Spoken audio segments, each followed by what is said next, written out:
Esta mañana quisiera pensar en la maravillosa organización que Dios le da a su iglesia.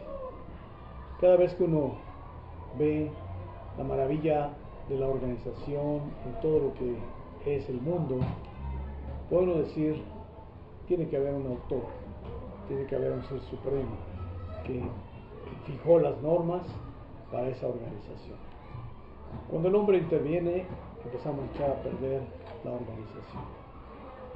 En días pasados leía la función de las células, cómo viven, cómo se alimentan, cuál es su función básica y cómo en un momento dado el mal uso de esas células, la mala dirección, la motivación equivocada, aun cuando con buena intención, puede llegar a provocar que la función de esas células se cambie y en lugar de ser para bienestar o para beneficio de un tejido, empieza a hacerlo para producir un tumor. Yo me pensaba, qué importancia tan grande tienen estos ejemplos para la vida de la iglesia. La iglesia fue organizada por el Señor cuando Él parte en su resurrección y dice, volveré otra vez. Deja la iglesia como un organismo que tiene vida, la vida de Él. Una vida que fue fijada para vivirse en abundancia, pero una vida que tiene organización. Y a veces el ser humano hemos querido implantar en la vida de la iglesia una serie de normas y principios que sí ciertamente para la administración de las cosas del mundo puede ser efectiva, para las cosas de Dios en su iglesia ha sido nefasta. El principio de la organización de la iglesia es que cada uno de los miembros del cuerpo que es la iglesia tenemos una función, que el señorío de Cristo que es la cabeza de la iglesia, es la que manda, la que gobierna, la que dice el cómo, el cuándo y el dónde. A través de la palabra suya podemos entender, podemos ver cuáles son esas funciones, cuáles son los mandatos, cuál es esa forma. Pero cuando el hombre empieza a intrometerse en los cambios que a veces son muy de mucha ilusión, pues muchas veces equivocamos y producimos lo que no se quería producir. Cada miembro en la iglesia tenemos una función que es dada por el Espíritu Santo de Dios, marcada como dones espirituales. Dones espirituales que ya hemos visto en algunas ocasiones son la base para realizar no tareas, sino funciones.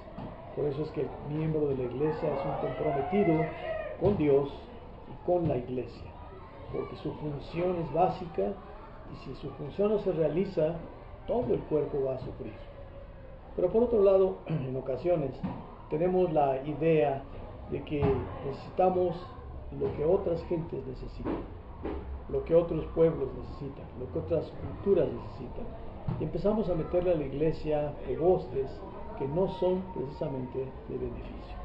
Uno de ellos, en forma breve podemos mencionar, son los llamados grupos paraeclesiásticos. Los grupos paraeclesiásticos surgen ante la cerrazón muchas veces de la iglesia para ver sus necesidades y buscar la solución a esas necesidades. Cada iglesia debe ver las necesidades de su congregación y poder ministrar para esas necesidades. Ver las necesidades de la congregación y ministrar para esas necesidades. Ahora, esas necesidades son genuinas, son reales sin duda, pero hay que ver que serán resueltas conforme a los planes de Dios, que sean resueltas conforme a los planes que Dios tiene marcado para su iglesia. En muchas ocasiones nos unimos en esfuerzos muy hermosos, comunes, para hacer tareas también comunes. Pero esas tareas, de momento, solucionan un problema, nos llenan de satisfacción, obtenemos resultados, pero después mantenemos esas acciones en forma permanente y lo único que hacemos es debilitar a la iglesia local. Algunos ejemplos podemos considerar. Se unen varias iglesias para formar un coro, para una actividad especial. Y es hermoso ver el compañerismo que surge, la oportunidad que hay de convivir con otros hermanos y sobre todo el poder ver la unión para presentar un hermoso concierto o una hermosa actividad. Inmediatamente se seleccionan las voces de cada una de las iglesias participantes y se forma un gran coro. Ese gran coro es maravilloso. Se ofrece que después del concierto posiblemente puedan ir a cada una de las iglesias de los participantes para poder agradecer en forma de un concierto la participación de sus miembros. Y así sucede. Pero es tan hermoso, fue tan buenos resultados, que ese coro en un momento dado perdura. Y se dice, vamos a dejarlo permanentemente. Y se transforma en un coro que va a hacer presentaciones muy buenas, que tienen mucha bendición, pero ¿de dónde son esas voces? Son las mejores voces de cada una de las iglesias. En Buen Romance le quitamos a la iglesia local las buenas voces, que muchas veces no tiene, las buenas voces, y las debilitamos. Y como eso todo, ha habido grandes movimientos para eclesiásticos de gran significación, de gran apoyo, pero que una vez que pasa el momento que de una acción conjunta, perduran, se asocian y forman un cáncer dentro de la propia iglesia, a tal grado que en ocasiones hay iglesias las cuales no tienen un programa local.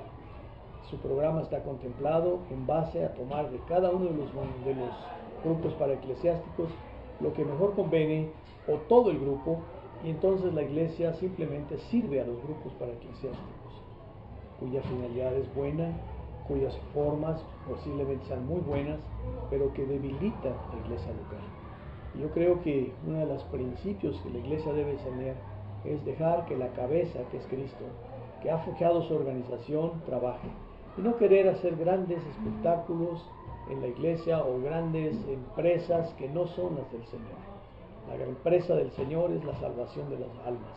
La empresa del Señor ciertamente dice que seremos luminares en el mundo, pero no vamos a ser luminares compitiendo con Hollywood, ni vamos a ser luminares compitiendo con grandes concertistas o grandes conciertos o grandes espectáculos musicales. Tenemos que ser luminares compitiendo con el mundo para mostrar en el mundo que Dios es amor. Por ello es muy importante que examinemos siempre si la iglesia tenemos cubiertas nuestras necesidades. Si no las tenemos, ver la forma de cubrirlas, pero no acudir a los grupos para eclesiásticos que muchas veces son patrocinados con muy buena intención, pero que cuando termina ese patrocinio se acaba y los dejan colgados a la iglesia, o simplemente la iglesia empieza a depender de sus grupos y no depende de Dios. Por ello tenemos que buscar que la organización simple que Dios puso en su iglesia se cumpla. Y cuando se cumple esa organización, los hechos van a hablar más que las palabras en ello. Meditemos en ello y sobre todo cumplamos nuestra función como parte de un cuerpo local que es la iglesia.